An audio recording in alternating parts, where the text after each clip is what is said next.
Mesdames, Messieurs, bonjour. Je vais vous parler aujourd'hui du pronostic et de la prise en charge thérapeutique des vascularites associées aux ANCA, qui constituent un groupe de maladies auto-immunes rares dont la prise en charge est très particulière. Et je tiens d'abord à mentionner que cet exposé a été préparé avec l'aide de l'association Wegener Info et autres vascularites. Et je remercie beaucoup Bernard Piastra, mais aussi Raphaël Darbon, qui ont revu les diapositives que je vous présente aujourd'hui. Et cela me permet de vous présenter l'association Wegener Info et autres vascularites. Bernard Piastra en est le président, fondateur. Cette association a vu le jour en 2004. C'est une association qui comporte aujourd'hui plus de 350 patients adhérents. Je crois qu'il faut vraiment remercier Bernard Piastra pour ses efforts très importants pour faire connaître ces maladies rares. Et cette association accueille tous les patients atteints de vascularite. Et l'association assure une information et un soutien aux patients et en particulier à ses adhérents, bien sûr, collecte un certain nombre d'informations sur les vascularites. C'est une association qui est reconnue d'intérêt public et participe à toutes les réunions importantes concernant les maladies rares et en particulier interagit avec le ministère de la Santé dans le cadre du Plan national maladies rares dans ce contexte. Et cette association contribue à donner des subventions pour la recherche et l'amélioration de la prise en charge des patients atteints de vascularite. Alors, comme on va parler de thérapeutique, je mets là mes conflits d'intérêts qui correspondent surtout à des subventions versées sur mon association de recherche, l'ARMIC, suite à des interactions avec différents laboratoires pharmaceutiques. Je tiens avant tout à m'excuser de cette première diapositive, c'est quasiment la seule qui sera en anglais. Et cette diapositive qui vous montre ces vascularites associées aux ANCA, qui sont donc des maladies rares qui associent des lésions d'inflammation des vaisseaux, de vascularite, et cela, comme vous le voyez ici, sur cette diapositive en haut à gauche au niveau d'un glomérule dans le rein, ou à droite au niveau d'un vaisseau au niveau de la partie profonde de la peau, l'hypoderme, sur la droite, avec ici une lésion de nécrose fibrinoïde. Et ces lésions de vascularite peuvent s'associer à des lésions granulomateuses qui siègent soit dans les poumons, soit dans les voies aériennes supérieures, c'est-à-dire les sinus de la face. Et donc c'est l'association de lésions granulomateuses et de lésions de vascularite qui caractérise ce groupe de maladies. Et il y a trois maladies principalement, la granulomatose dite de Wegener ou granulomatose avec polyangéite, la polyangéite microscopique et le syndrome de Churg-Strauss ou granulomatose avec éosinophilie et polyangéite. Et les ANCA qui sont des anticorps anti-cytoplasme de polynucléaire dont vous voyez ici sur cette diapositive en fluorescence qu'ils peuvent fixer la cellule autour du noyau ou éventuellement de façon diffuse dans le cytoplasme à l'extérieur du noyau, peuvent être dirigés contre la myéloperoxydase, ici indiquée MPO, ou contre la protéinase 3, ici indiquée PR3. Et donc, les patients atteints de granulomatose de Wegener ou granulomatose avec polyangéite ont des anticorps anti-protéinase 3, tandis que les patients qui ont une polyangéite microscopique ou une granulomatose avec éosinophilie et polyangéite ou Churg-Strauss ont des anticorps anti-myéloperoxydase et ces anticorps ne sont pas constamment retrouvés. Alors je ne résiste pas à la tentation de vous présenter pour vous sensibiliser à ce sujet d'importance le cas d'une patiente qui, lorsque je vais la prendre en charge, a 52 ans. Et cette patiente, c'était l'été 2012, a présenté sur un petit mois l'apparition d'une gêne à la base du thorax du côté droit. Elle a petit à petit développé une toux et après quelques semaines a présenté des crachats sanglants, une hémoptysie et a ressenti un essoufflement, une dyspnée pour des efforts un peu soutenus de montée de 3 ou 4 étages. Le médecin qui l'a vue alors qu'elle était en vacances dans l'ouest de la France lui a prescrit un certain nombre d'examens complémentaires et vous voyez sur ces examens qu'il y a une toute petite anémie, mais qu'il y a surtout une C-réactive protéine, la CRP, qui est élevée à 160 mg par litre, alors que la créatinine est à un chiffre normal de 4 mg par litre, ce qui fait à peu près 40 micromoles par litre, alors qu'elle a une protéinurie significative, elle a des protéines dans les urines, 1 g par 24 heures, et le collègue qui la voit donc va récupérer tardivement ces résultats, mais trouvera des anticorps en cas de type anti-protéinase 3. Vous voyez ici sur cette diapositive la radiographie thoracique qui est faite initialement à cette patiente, et on voit clairement sur cette radio qu'il y a dans le champ pulmonaire droit, au niveau de la base droite, eh bien on voit une masse qui est paracardiaque, qui ne se projette pas en avant, mais plutôt sur le côté, voire plutôt en arrière, puisque la silhouette cardiaque apparaît en avant, et que cette opacité a des contours relativement réguliers, alors que le reste du parenchyme pulmonaire est normal. En pratique, sur le scanner, vous voyez que cela confirme que la masse est postérieure, la partie antérieure du thorax étant ici, et qu'elle est très dense, avec les contours un petit peu irréguliers sur cette diapositive, mais sur cette autre coupe, vous voyez que les contours sont réguliers. De façon importante, la patiente sur la semaine qui va suivre va présenter de nouveau des crachats, va signaler des croûtes dans le nez, éventuellement des difficultés à avaler, et le collègue pneumologue qui la prend en charge et qui vient de faire une biopsie pulmonaire m'appelle, alors que je suis moi à Paris à ce moment-là, le 28 août, en me demandant mon avis, et je lui dis écoutez, que cette dame vienne et je la verrai dès demain en consultation. Et lorsque je la vois arriver en consultation, elle pèse 48 kg pour 1m65 et un petit peu maigrie. Elle a une fréquence respiratoire anormalement élevée, à 25 à peu près par minute pour une normale supérieure à 20. Elle a une fréquence cardiaque qui est normale, mais elle est pâle. Et surtout, elle a un examen physique qui, en dehors de cela, est quasiment normal.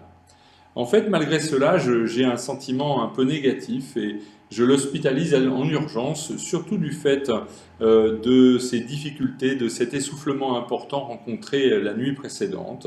Et il s'avère en fait que la patiente, lors du bilan prélevé en urgence à l'entrée en hospitalisation, a 600 micromoles par litre de créatinine, une hématurie microscopique à la bandelette confirmée par l'examen cytobactériologique des urines, et une oligurie, c'est-à-dire trop peu d'urine, puisqu'elle a une diurèse à 800 cm3 par 24 heures, la normale étant plutôt aux alentours d'1,5 litre par 24 heures.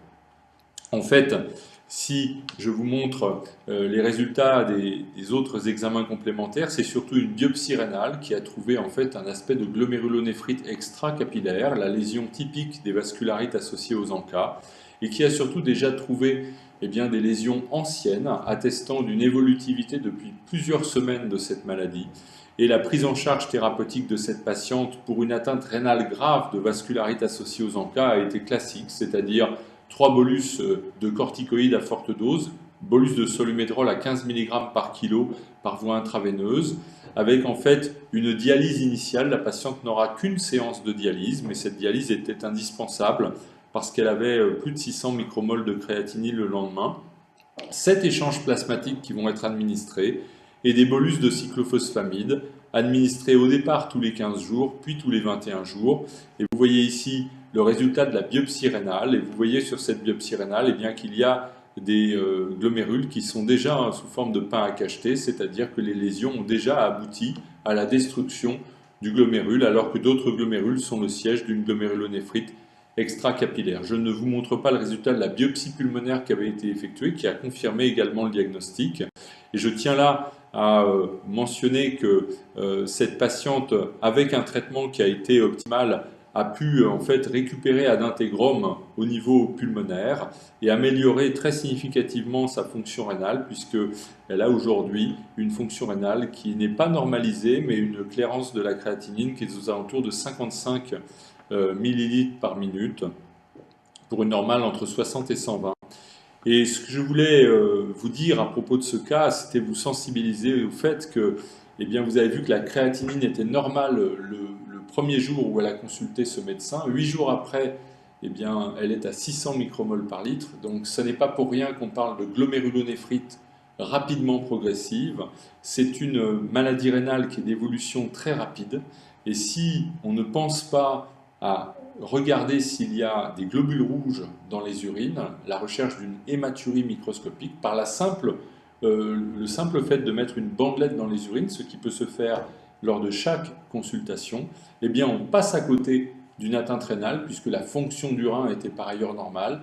Il y avait bien sûr une protéinurie. Cette protéinurie aurait dû nous alerter un peu plus. Et finalement, je crois que cette patiente nous rappelle toute l'importance de considérer le malade dans son ensemble et de considérer chaque appareil comme pouvant être touché par cette maladie. Alors pour vous montrer finalement les progrès très importants effectués dans la prise en charge thérapeutique des vascularites associées aux ANCA, j'ai décidé de vous montrer une chronologie. Et cette chronologie va reprendre avec 3 couleurs principales.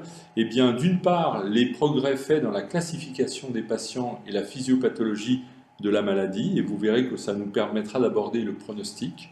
Et puis de vous parler eh bien, des progrès faits dans les 2 phases du traitement de ces maladies que sont le traitement d'induction et le traitement d'entretien.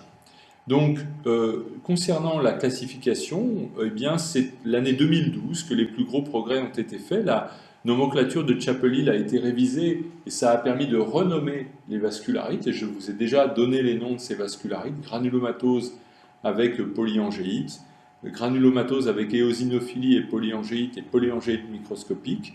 Mais aussi, il y a eu une publication très importante dans la revue New England Journal of Medicine d'une étude génétique testant le génome entier de patients ayant une granulomatose avec polyangéite ou une polyangéite microscopique. Et vous voyez sur cette diapositive les résultats de cette étude du génome entier chez ces patients.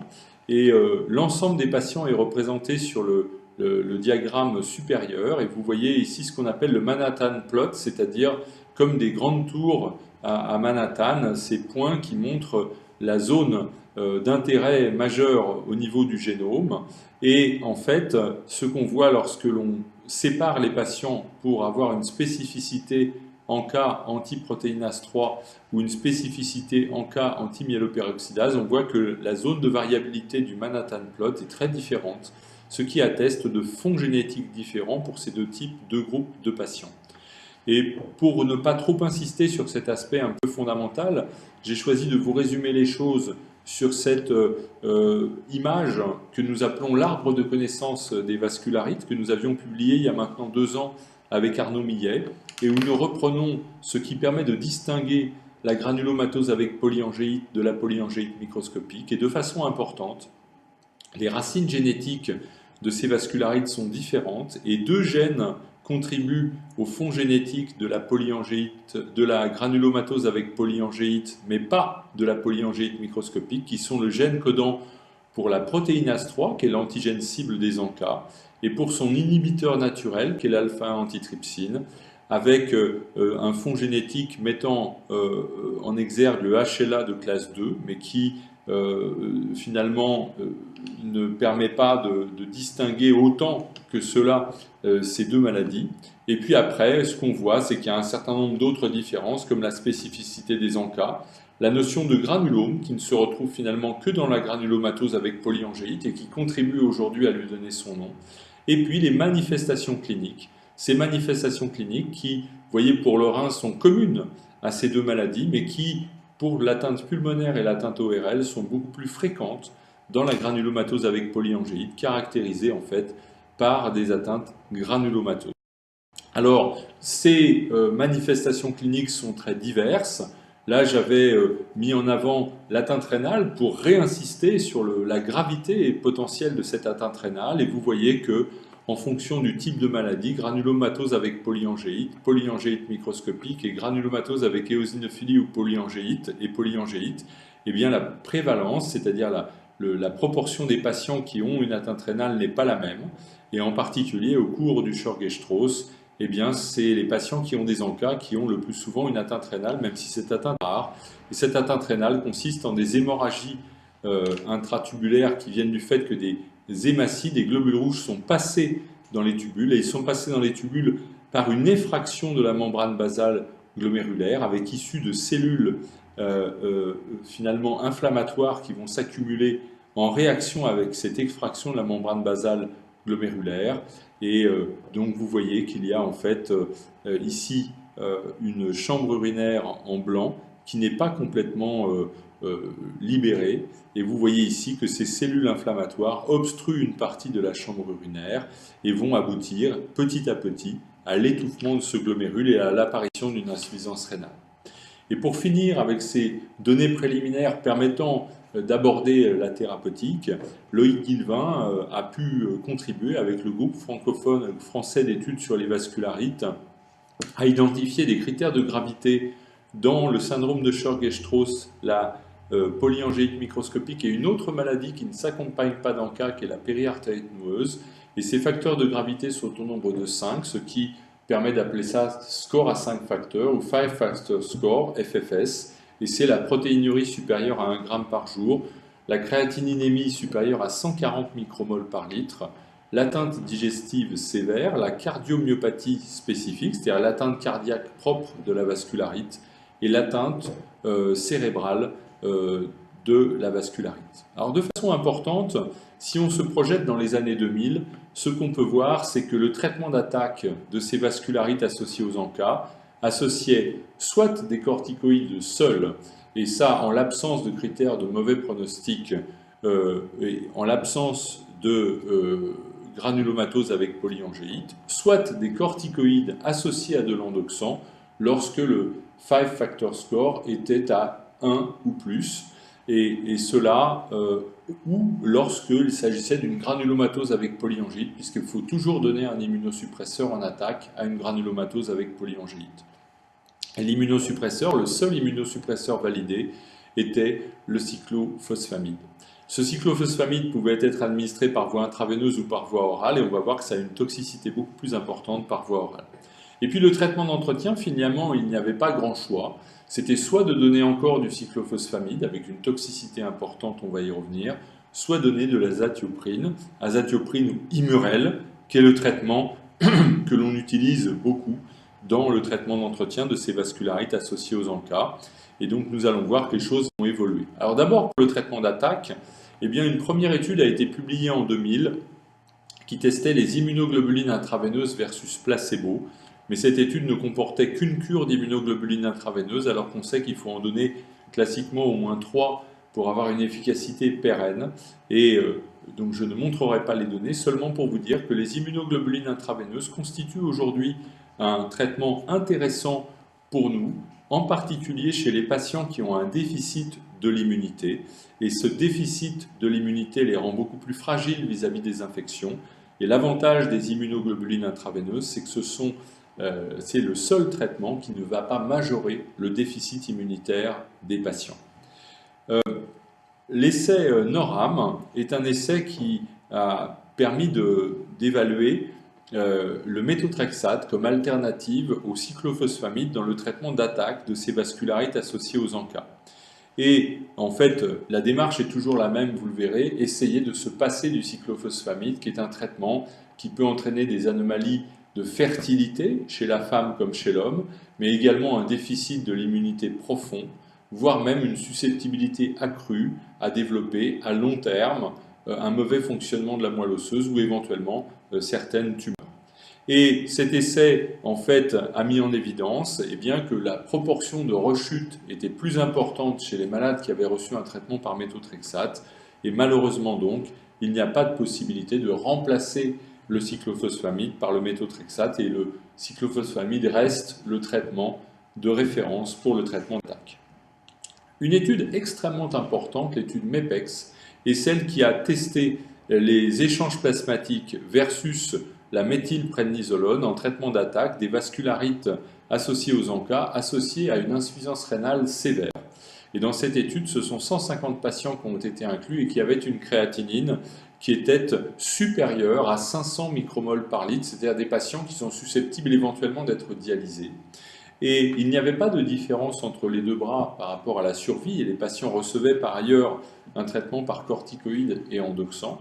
Mais ce qu'on voit sur cette diapositive, c'est que le traitement par échange plasmatique en trait plein eh bien, est plus efficace par rapport à la récupération rénale que le traitement par bolus de méthylprednisolone. Et donc aujourd'hui, il est accepté que quand un patient a une vascularite associée aux ANCA et une insuffisance rénale avec une créatinine à plus de 500 micromoles par litre, eh bien, il est justifié d'associer à son traitement par corticoïdes et endoxan cet échange plasmatique pour améliorer le pronostic du rein de ce patient. De façon importante, eh bien, l'endoxan, qui est la molécule de référence, va finalement occasionner, comme je vous l'ai dit, des effets secondaires importants. Et il était d'une importance cruciale pour nos patients de comparer l'effet de l'endoxan intraveineux à celui de l'endoxan oral. Pourquoi? Eh bien parce que, en particulier outre-Manche et outre-Atlantique, nos collègues utilisaient l'endoxan oral qui, en dose cumulée par an, correspondait à 36 grammes, alors que l'endoxan intraveineux, en dose cumulée par an, correspond à 12 grammes. Et donc, en fait, on comprend que triple de dose va occasionner triple de toxicité. Et donc, une étude importante du groupe européen, le groupe de Levas, coordonné par David Jane, a permis de montrer qu'il n'y avait pas de différence en termes de survie cumulée entre un traitement par endoxan intraveineux ou un traitement par endoxan oral. C'est une étude très importante parce qu'elle permet définitivement de réserver l'endoxan oral à des formes très sévères ne répondant éventuellement pas à l'endoxan intraveineux et donc d'épargner l'endoxan chez ces patients atteints de vascularite associée aux ANCA. Et puis arrive la révolution. La révolution dans le traitement d'attaque des vascularites associées aux ANCA, c'est l'arrivée des deux essais rituximab versus cyclophosphamide. Comme vous le savez, tous les traitements dont j'ai parlé préalablement étaient soit des immunomodulateurs pour les immunoglobulines intraveineuses, soit des immunosuppresseurs, qu'il s'agisse du cyclophosphamide, du méthotrexate. Là, nous abordons les biothérapies. Une biothérapie, comme vous le savez, c'est un anticorps ou monoclonal ou un récepteur qui vont être fabriqués à partir de génies génétiques et le plus souvent dans une levure. Ce sont des anticorps humains ou humanisés qui vont pouvoir être administrés aux patients pour cibler un certain nombre de molécules. Et le rituximab est une molécule qui va cibler la molécule CD20 et c'est donc cibler le lymphocyte B. Alors de façon importante, ces deux études qui ont été publiées dans l'été 2010, l'étude RAVE, qui est une étude américaine, presque 200 patients, et l'étude RITUXVAS, qui est une étude européenne, 44 patients. Dans l'étude RAVE, la moitié des patients avaient une atteinte rénale. Dans l'étude RITUXVAS, tous les patients avaient une atteinte rénale. Et ces deux études vont avoir globalement à peu près le même schéma, c'est-à-dire qu'elles vont comparer un bras classique avec corticoïdes et endoxan, endoxan oral dans l'étude américaine, endoxan intraveineux dans l'étude RITUXVAS, à un bras de traitement par rituximab en association aux corticoïdes, et tout ça avec le placebo du traitement non utilisé dans chaque bras. Donc si c'est le rituximab qui est utilisé, un placebo d'endoxan, et si c'est l'endoxan qui est utilisé, un placebo de rituximab. Une seule exception à cela, dans l'étude RITUXVAS où tous les malades ont une atteinte rénale, les investigateurs ont préféré rajouter 2 bolus d'endoxan dans le bras rituximab pour augmenter les chances des patients, je dirais, d'avoir une efficacité thérapeutique. Et deuxième originalité de ces études, c'est que le traitement d'entretien qui d'habitude est de l'azatioprine, on va le voir ça après, et bien dans ces deux études sera aucun traitement et on va regarder d'abord à 6 mois l'efficacité et puis on verra plus tard les résultats à 18 mois. Je vous montre là seulement les résultats de l'étude RITUXVAS et tant en termes de rémission, d'induction de rémission que d'effets secondaires sévères, eh bien, il n'y a pas de différence entre les deux traitements. Ça veut dire que le rituximab est aussi efficace que l'endoxan dans l'induction des rémissions, qu'il s'agisse d'endoxan intraveineux ou d'endoxan oral, ce qui est une première et quelque chose de très très important pour les patients, puisque nous avons pour la première fois une alternative à l'endoxan, même si on ne peut pas donner ce traitement à tous les patients. Pourquoi? Parce que les malades inclus dans ces études ne sont pas les malades forcément les plus sévères, et une insuffisance rénale très sévère était une contre-indication à l'inclusion dans ces études. Ce qui est important comme deuxième message, c'est que le rituximab a quand même autant d'effets secondaires que l'endoxan, en tout cas en termes de mortalité et d'infection, et donc il ne faut pas non plus penser que le rituximab soit un traitement anodin, et il va falloir voir avec le temps, étudier les effets secondaires de cette molécule dans cette pathologie où, je vous le rappelle, les malades ont de fortes doses de corticoïdes, ce qui est bien différent par exemple de l'autre indication dans les maladies auto-immunes qui est la polyarthrite rhumatoïde. Et puis, les résultats de l'étude WAVE à 18 mois ont été publiés en 2013 dans le New England, et vous voyez ici qu'à 18 mois, il n'y a toujours pas de différence entre les deux bras, entre le bras cyclophosphamide et le bras rituximab. Mais l'élément le plus important dans cette étude à 18 mois est qu'un élément pronostic qui par ailleurs a été identifié dans de nombreuses études ressort, c'est le fait que la meilleure prédiction de rechute d'un patient ayant une vascularite associée aux ANCA, ça n'est pas le bras dans lequel il était inclus, puisqu'on a vu que ces deux bras étaient équivalents, c'est la présence d'anticorps anti-protéinase 3 qui sont associés à plus de rechutes, alors que les anticorps anti-myéloperoxydase sont associés à moins de rechutes. Donc cela me permet d'insister beaucoup là sur le fait qu'aujourd'hui, le meilleur critère pronostic en termes de rechute au cours des vascularites associées aux ANCA, c'est la présence au moment du diagnostic, au moment de l'induction du traitement, d'un anticorps anti-protéinase 3, classiquement associé à la granulomatose de Wegener ou granulomatose avec polyangéite, et qui est celui qui s'accompagne de la plus forte portion de rechute.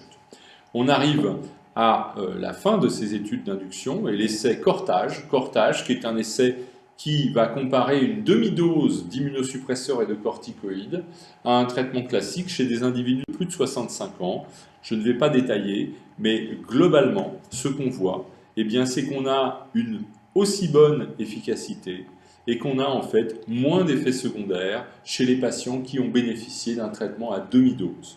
C'est très important parce que dans des maladies comme la maladie de Hodgkin, où on sait qu'on peut guérir la plupart des patients, vous savez qu'on est dans une épargne des traitements pour améliorer le pronostic à 20-30 ans, eh bien, on progresse dans les vascularites et on en arrive à se dire, voilà, les gens qui ont plus de 65 ans, on ne peut pas parler de gens âgés parce qu'à 65 ans, on est encore très jeune, mais les gens de plus de 65 ans peuvent peut-être bénéficier d'un traitement à dose réduite, ce qui nous permettrait eh bien, de diminuer la toxicité des traitements chez eux.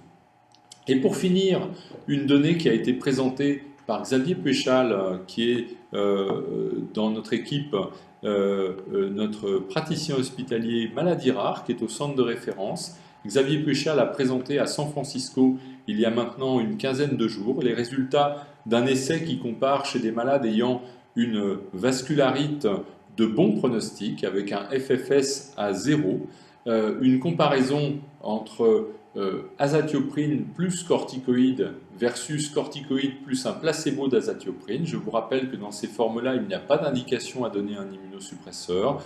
Et en grand résumé, à 2 ans du début de l'étude, après 2 ans d'inclusion dans cette étude, eh bien, on ne voit pas de différence significative entre les deux bras. Il n'y a pas plus de rechute dans le bras traité par azatioprine en association que dans le bras n'ayant pas eu d'azatioprine en association à la corticothérapie.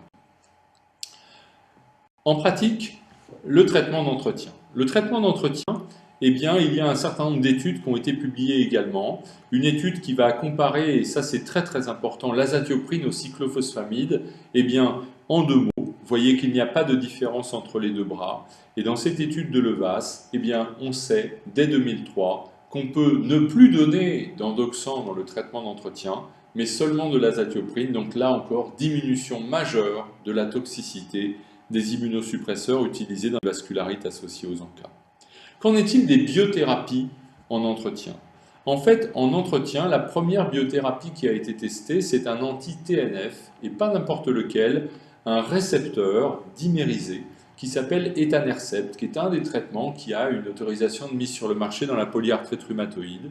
Et pour faire une longue histoire courte, eh bien, finalement, il n'y a pas de bénéfice en termes de rechute à rajouter de l'Etanercept au traitement des patients. Et donc, en plus, il est décrit une augmentation du nombre de cancers dans le groupe Etanercept. Donc finalement, on abandonne les anti-NF dans le traitement d'entretien des vascularites associées aux ANCA. Et puis arrive l'étude VGENT, l'étude du groupe français d'études sur les vascularites, coordonnée par Loïc Guilvin. Et cette étude va permettre à Christian Pagnoux de rapporter dans la revue New England Journal of Medicine l'équivalence de deux bras de traitement, méthotrexate et azatioprine, utilisés en relais d'un traitement d'attaque qui était à l'époque de l'endoxan. Et pendant une année, les patients vont recevoir du méthotrexate ou de l'azatioprine. Il n'y aura pas de différence entre les deux bras en termes d'efficacité, pas non plus de différence en termes d'effets secondaires, ce qui permet d'utiliser maintenant, alternativement à l'azatioprine, le méthotrexate comme traitement d'entretien des vascularites associées aux ANCA. Et puis arrive un autre essai qui vise à trouver un autre remplaçant à l'azatioprine, le mycophénolate mofétyl ou CELCEPT. Et là, eh bien, c'est une déception. La déception est la suivante, c'est que le mycophénolate mofétyl, malheureusement, s'accompagne d'une proportion de rechute accrue par rapport aux patients qui reçoivent dans cet essai de l'azatioprine. Et donc cet essai, qui est un essai prospectif randomisé, ne permet pas de confirmer que le mycophénolate mofétyl pourrait être une alternative et nous amène à ne pas proposer le CELCEPT comme une alternative à l'azatioprine. Donc je répète, finalement, encore au moment où je vous parle, deux possibilités, le méthotrexate, l'azatioprine, mais pas le mycophénolate mofétyl dans le traitement d'entretien de ces vascularites associées aux ANCA.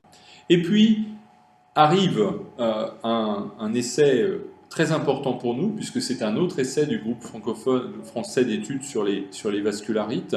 C'est l'essai qui compare en entretien le rituximab, dont vous avez vu qu'il est maintenant validé en traitement d'attaque, à l'azatioprine, qui est le traitement de référence dans ces vascularites associées aux ANCA.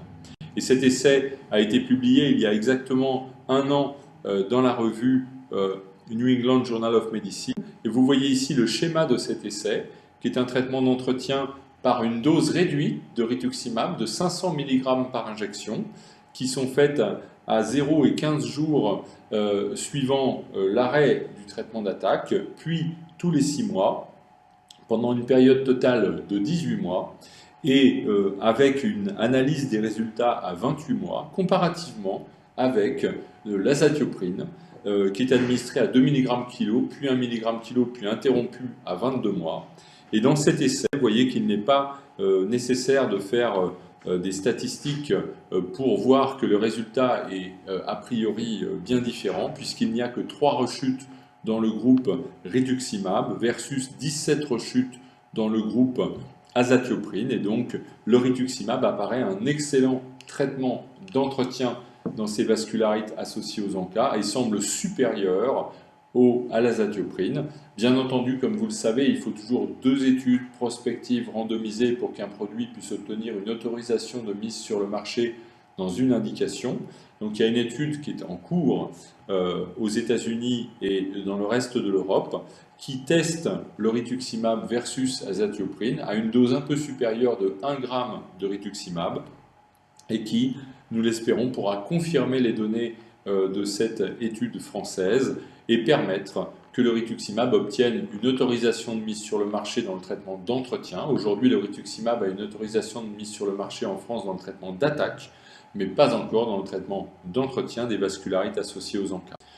Ce qui est intéressant, c'est que avec l'étude à 5 ans des résultats de cet essai qui compare le rituximab versus l'azatioprine, l'essai MENRIT-100, eh bien vous voyez qu'il y a encore une différence significative entre les patients qui ont reçu du rituximab, qui rechutent moins, que les patients qui ont reçu de l'azatioprine, courbe inférieure en pointillé, qui rechutent plus. Et de façon notable, eh bien, les deux groupes rechutent quand même beaucoup, et cela est probablement lié au fait qu'il faut continuer plus longtemps le traitement d'entretien. Alors, la prolongation du traitement d'entretien fait l'objet de deux essais actuellement. Un essai qui est un essai qu'on appelle MENRIT 102, qui a comparé eh bien, les injections systématiques de rituximab de l'ordre de 5 injections en 18 mois à en fait une injection initiale et des réinjections seulement si réapparaissent des lymphocytes B dans le sang circulant ou si le titre des ANCA est multiplié par 4.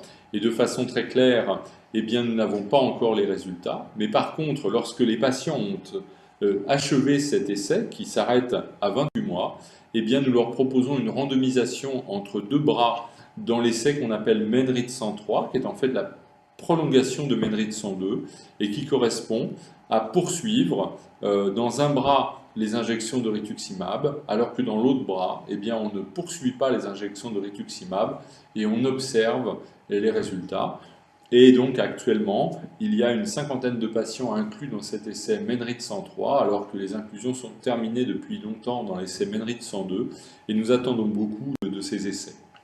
Donc si on regarde aujourd'hui les recommandations du groupe français d'études sur les vascularites pour ce qui est de l'utilisation du rituximab, et je m'excuse de ces diapositives en anglais, c'est avant tout les femmes en âge de procréer et les patients qui ont eu une intolérance au cyclophosphamide, éventuellement les patients qui rechutent après un traitement d'induction par cyclophosphamide ou qui ont reçu une forte dose de cyclophosphamide.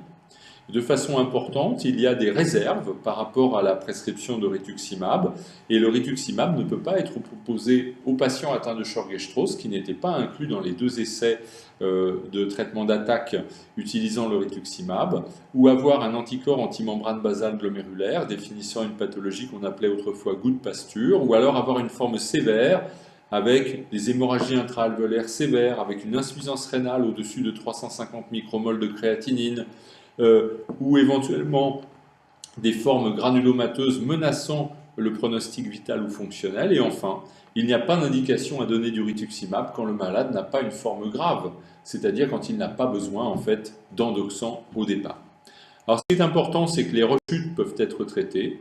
Les rechutes de ces vascularites peuvent être traitées par des corticoïdes, mais aussi éventuellement, bien sûr, par du rituximab, également par les immunoglobulines intraveineuses si le malade est très immunodéprimé, et dans les formes les plus sévères, par du cyclophosphamide, en sachant que les échanges plasmatiques peuvent permettre de passer un cap.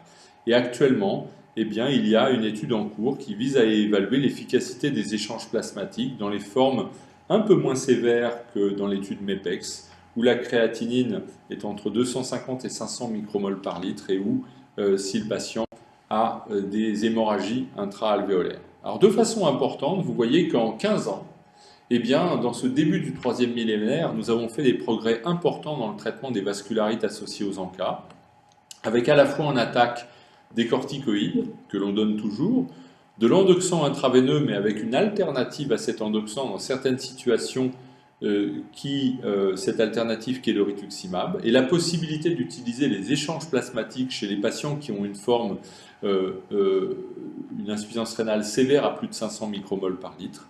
Et en traitement d'entretien, eh bien, exit le cyclophosphamide, l'azatioprine est le traitement de référence, mais le méthotrexate est équivalent, et j'ai mis en italique le rituximab parce qu'on pense que dans le futur, ce traitement sera le traitement de référence, mais nous attendons le résultat de la deuxième étude pour juger définitivement de son efficacité.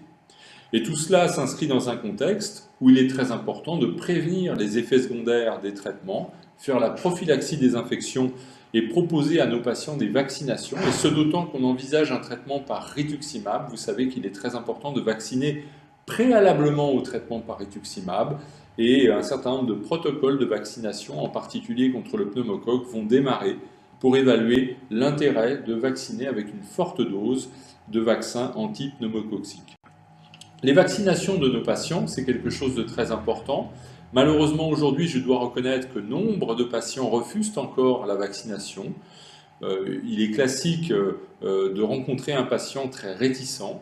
Il est même classique aussi de reconnaître que certaines personnes même dans le corps médical sont réticentes à la vaccination, alors que la vaccination a permis l'éradication d'un certain nombre de maladies. Très clairement, pour tout patient que nous prenons en charge, il faut effectuer les rappels du calendrier vaccinal classique, et il s'agit principalement du rappel de DT-coque polio, et je rappelle que la coqueluche est importante également en plus de diphtérie tétanos. Pourquoi ? Parce que, si nous ne faisons pas attention, des cas de coqueluche peuvent se déclarer, y compris chez des adultes, et que d'autre part, l'adulte constitue un des réservoirs et donc risque de pérenniser le risque infectieux chez les petits. Et surtout, s'assurer chez nos patients qui vont avoir un traitement corticoïde et immunosuppresseur, que chaque année ils sont vaccinés contre la grippe entre septembre et décembre. Cela protège de 80% des grippes chez les sujets immunocompétents, et c'est un peu moins efficace chez les patients, mais ça reste une vaccination très efficace. Et une vaccination anti-pneumococcique, on utilise aujourd'hui une double vaccination avec Pneumo 23 et Prévenard, effectuée à 2 mois d'intervalle, qui permettent de protéger contre le pneumocoque. Et juste une référence que nous avions publiée concernant la vaccination contre la grippe, tout venant au cours des maladies auto-immunes, il est important de mentionner en fait que les données publiées mentionnent que le vaccin antigrippal est bien toléré chez ces patients, et ça, de multiples études ont été publiées pour ça. Il n'entraîne pas de poussée évolutive de la maladie, mais par contre, il protège, même s'il protège un tout petit peu moins bien que le vaccin antigrippal classique. Et donc ces données doivent inciter à nos patients à être vaccinés et doivent pousser nos collègues, nous pousser à mieux expliquer les bénéfices de la vaccination, car malheureusement, il nous arrive encore chaque année de perdre 1 ou 2 patients immunodéprimés par les traitements que nous leur donnons pour leur vascularite d'une grippe grave, et il ne faut pas négliger cela. Et je vais terminer cette webconférence par une excellente nouvelle pour ceux qui ne seraient pas au courant, c'est que grâce à l'effort de Bertrand Dunoguet, Nathalie Costedoa, Nathalie Morel, de nombre de nos infirmières et de Farida Amiour, nous avons pu mettre en place un programme d'éducation thérapeutique des patients dans les vascularites. Ce programme a été le fruit d'efforts soutenus dans l'année 2014-2015, et la première séance a eu lieu la semaine dernière, a été couronnée de succès, et la prochaine séance aura lieu début janvier. Il est très important que vous soyez toutes et tous avertis de ce programme d'éducation thérapeutique qui est testé de façon pilote cette année, qui est soumis à l'Agence régionale de santé pour validation et qui sera ensuite disponible dans de nombreux centres de référence et centres de compétences de la filière FAI2R. Et de façon importante, les éléments principaux sont mieux connaître les vascularites, avec des éléments que vous pouvez lire ici, c'est-à-dire une information sur l'histoire naturelle, l'évolution possible de la maladie, le risque de rechute et la conduite à tenir en fonction des symptômes, avec objectif de limiter le retard à la prise en charge des poussées et des rechutes. Un deuxième atelier sur les traitements immunosuppresseurs et la corticothérapie au quotidien, essayant de répondre à toutes les questions que peuvent se poser les patients, y compris sur l'intérêt des vaccins et la toxicité des traitements immunosuppresseurs. Et enfin, 2 autres ateliers, l'un sur vivre au quotidien avec une vascularite, tant au niveau professionnel que personnel, tentant là encore de répondre aux différentes questions, comment prendre en charge les complications, comment prendre en charge les douleurs chroniques et surtout, comment prendre en charge le versant social de cette maladie. Et puis, comment gérer mes symptômes chroniques, à la fois sur les atteintes ORL, pulmonaires, neurologiques, qui on le sait peuvent être très invalidantes dans ces vascularites. Voilà, j'en ai fini. Je tiens à vous remercier pour votre attention. Je tiens à remercier l'ensemble des investigateurs du groupe français d'études sur les vascularites, et en particulier dans notre centre, le professeur Loïc Guilvin, Benjamin Terrier et Xavier Péchal. Et je suis à votre disposition pour répondre à vos questions si vous ne les avez pas déjà envoyées à vos téléscripteurs. Merci beaucoup et bonne journée. J'ai un certain nombre de questions qui tombent sur le téléscripteur et donc je vous remercie. La première question concerne la place du méthotrexate en traitement d'attaque de ces vascularites. Bien entendu, c'est quelque chose qui a été testé. En fait, le méthotrexate ne peut pas être considéré comme équivalent de l'endoxan en traitement d'attaque des vascularites. Il y a seulement quelques situations, dans des situations par exemple de granulomatose avec polyangéite localisée, où éventuellement on peut être amené à utiliser le méthotrexate lorsque c'est une lésion unique peu sévère en attaque. Donc plutôt un traitement d'exception. La place du gus perimus, le gus perimus c'est une molécule qui a été testée il y a maintenant on va dire 7-8 ans dans la granulomatose avec polyangéite. Malheureusement, il y a eu un certain nombre d'effets secondaires, en particulier des infections, des neutropénies, et ce traitement, à ma connaissance, a été abandonné. Une autre question qui concerne les vaccins qui seraient interdits dans les vascularites. Alors, de façon importante, on considère, à partir du moment où le patient a un traitement immunosuppresseur ou une corticothérapie à plus de 10-15 mg jour, que les vaccins vivants sont proscrits. Donc, par exemple, fièvre jaune ou autres vaccins vivants, vaccins antipoliomyélitique vivants, bacilles de Calmette et Guérin, vaccin BCG. Et ce qui est important de savoir, c'est que les autres vaccins sont tout à fait autorisés, même s'ils sont un tout petit peu moins efficaces.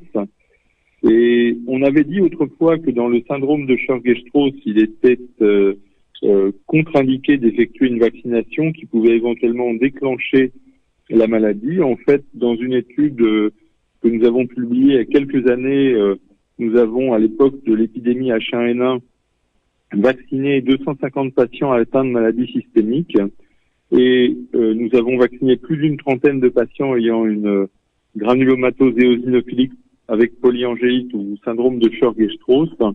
Et au cours de cette affection, on a noté juste une élévation des éosinophiles très transitoire chez un des patients. Et donc, y compris au cours du syndrome de Churg-Strauss, on peut vacciner donc contre la grippe, mais aussi contre le pneumocoque. Donc il n'y a pas de contre-indication pour les vaccins avec des protéines ou des vaccins tués ou inactivés. Une question supplémentaire est celle de l'étude Menrit-100, et la question concerne le fait que des patients atteints de granulomatose avec polyangéite et des patients atteints de polyangéite microscopique étaient inclus dans la même étude. Et la question est, n'aurait-il pas fallu séparer ces deux groupes? Alors bien entendu, vu en 2015 avec les nouvelles données et en particulier la notion qu'un anticorps antiprotéinase 3 est un élément de pronostic péjoratif et associé à plus de rechutes, il est évident qu'on peut se dire que les granulomatoses avec polyangéite ne sont pas tout à fait de la même manière à risque de rechute que les polyangéites microscopiques.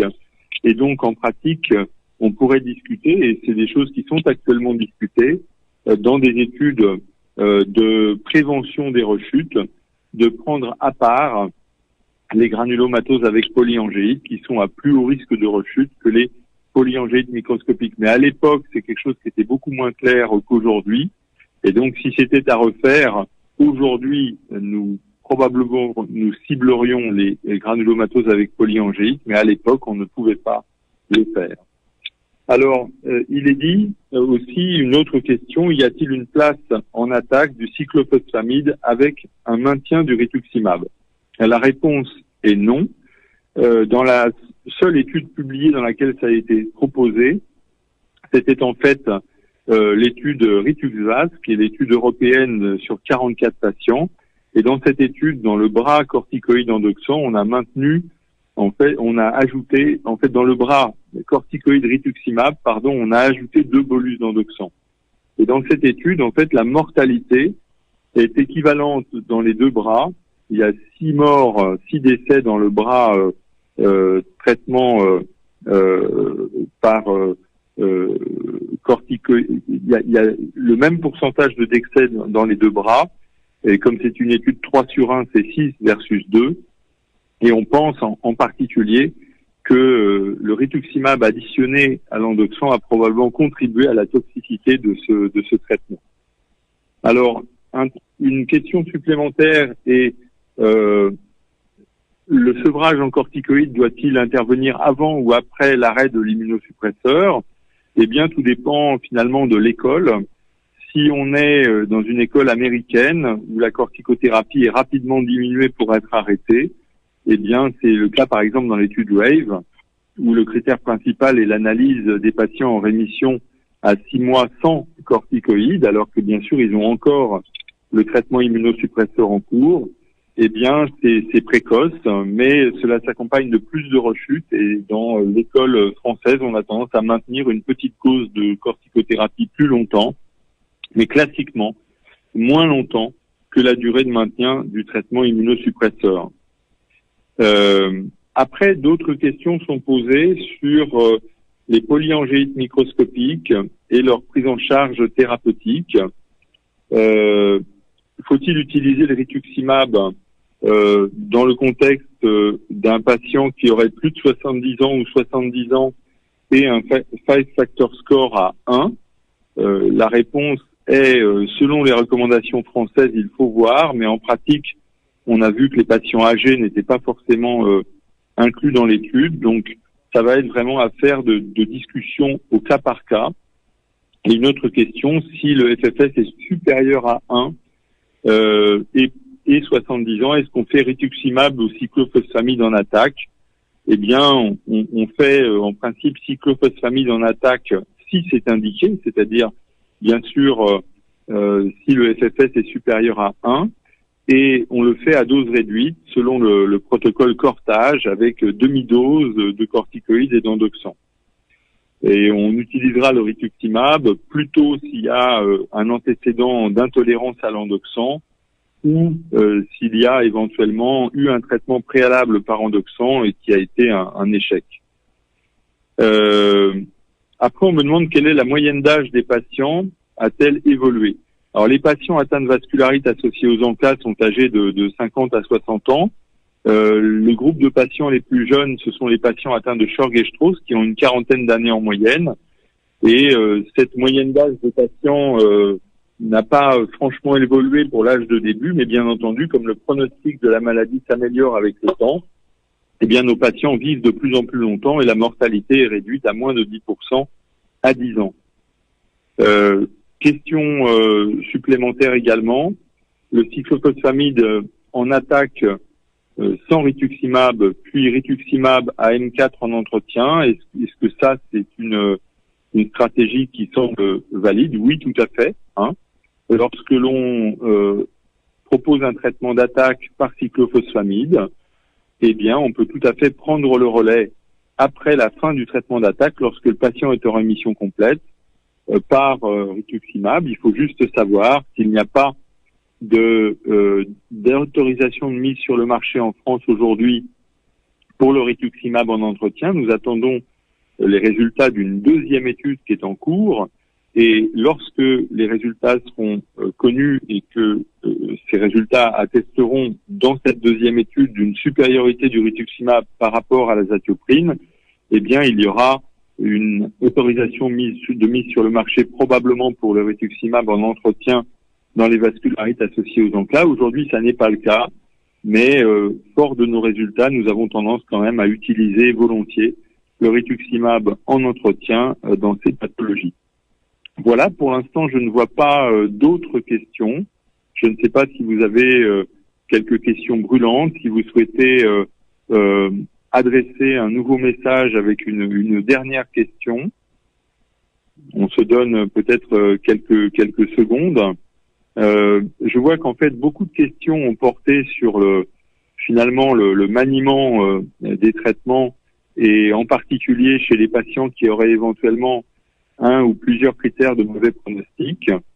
Ce qui est très important, c'est de préciser quand même, vous l'avez vu dans les recommandations du groupe français d'études sur les vascularites, on est toujours à des discussions au cas par cas, et il n'y a pas si vous voulez, d'attitude qui soit absolument univoque. Et donc, en fonction du degré d'insuffisance rénale, de la masse granulomateuse, éventuellement du degré de sévérité de l'hémorragie intra-alvéolaire, etc., on discutera. Et dès que le malade sera très sévère, dès que l'insuffisance rénale sera importante, dès qu'on aura affaire à une masse granulomateuse importante, eh bien, on aura une réticence à utiliser le rituximab et on reviendra vers le traitement classique par endoxant. Une dernière question qui concerne le Wegener localisé, repréciser la stratégie thérapeutique. Dans la granulomatose de Wegener localisée, c'est par exemple une seule lésion granulomateuse qui peut être sinusienne ou pulmonaire. Eh bien, le traitement va associer une corticothérapie qui quelquefois peut permettre la régression du nodule unique, éventuellement associée à un traitement immunosuppresseur en fonction de l'efficacité de la corticothérapie. On dit classiquement que dans une granulomatose de Wegener, il faut forcément utiliser un immunosuppresseur en attaque type endoxant. La forme localisée est un peu une exception et il peut arriver qu'on puisse se passer de l'endoxant, en particulier éventuellement, c'est dans cette forme qu'on peut utiliser le méthotrexate. Il faut toujours être extrêmement prudent dans ces formes dites localisées qui souvent en fait se généralisent secondairement et au moindre doute administrer un traitement par endoxant. Alors, quelques mots sur les traitements, je dirais, secondaires. Alors, je vois Bactrim, etc. Je ne sais pas dans quel sens vous appelez traitement secondaire. Un traitement qui est un traitement de relais après toute cette phase de traitement immunosuppresseur en attaque puis en entretien, eh bien, il a été montré autrefois que 2 comprimés de Bactrim fort par jour pouvaient éventuellement prévenir la survenue de rechutes à long terme. Et on peut quelquefois proposer cette stratégie thérapeutique à des patients, en particulier à des patients qui ont des formes localisées, des formes granulomateuses. En pratique, le Bactrim, comme vous le savez, est aussi un traitement qui peut être utilisé chez les malades qui ont moins de 300 CD4 en traitement préventif des infections opportunistes. Et à ce moment-là, c'est du Bactrim faible qu'on utilise dans cette indication à raison d'un comprimé par jour. Voilà. Par rapport à la prévention des infections, le Bactrim, s'il est utilisé en association avec d'autres médicaments potentiellement antagonistes, en tout cas majorant ses effets secondaires, comme par exemple le méthotrexate, il faut faire très attention à ce que le patient prenne bien ses folates et il ne faudra pas éviter si le patient avait éventuellement des anomalies importantes de la numération de formules sanguines, à proposer d'autres stratégies thérapeutiques, notamment éventuellement des aérosols de pentacarinate, un traitement par Wellvone qui est une alternative aussi à cette prophylaxie des infections opportunistes et prophylaxie de la pneumocystose pulmonaire. Voilà. S'il n'y a pas d'autres questions, il me reste à vous remercier pour votre attention. Je remercie surtout nos amis de l'association Wegener Info et autres vascularites avec qui nous avons pu préparer cette conférence et je remercie très vivement la filière FI2R et Eric Achula pour cette initiative de webconférence. Merci à toutes et à tous pour votre attention et à bientôt j'espère. Au revoir.